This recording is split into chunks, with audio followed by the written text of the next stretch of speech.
There's no other way to look at it. I was supposed to be here. The people I met, my teammates, guys that I'm still in touch with, I'm just convinced it would not have happened anywhere else. And it wouldn't have happened anywhere else because I wasn't supposed to go anywhere else. I was supposed to come to York.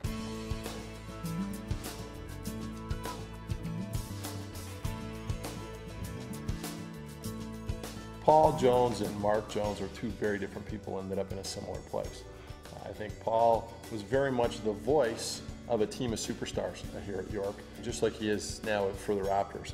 Mark was unabashedly the social leader, the social convener, and a different type of voice, very outgoing. Paul originally came as a point guard who backed up other players, and he really improved over the course of the years he was at York to the point where he was the most valuable player in an OUAA championship. And on that team we had several All-Canadians, but Paul distinguished himself immensely on the court.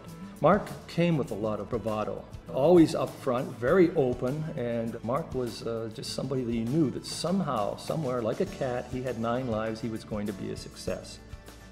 Mark did take the lead in getting into broadcasting. Now, you got to think back to the time period.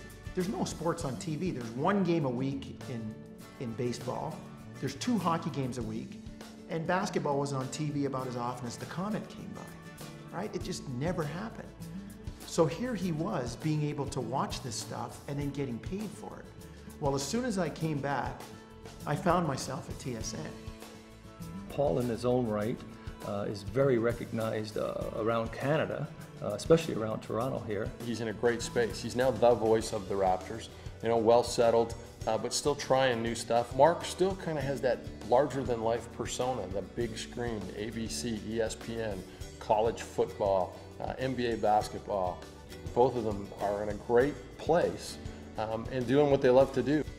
Obviously their true love was basketball, but I do remember several conversations that they had with their teammates about boxing, about baseball.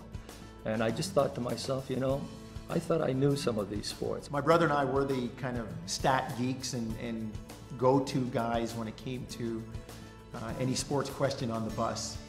And there were times when we were not always right, but we were never in doubt. The bus is just a microcosm of the way they live their life, continue to live their life, and just have a huge interest in sports, statistics, what makes it up, and the people that make up the sport. So that's really, I think, what gives them their strength, because they actually care about the people of the sport.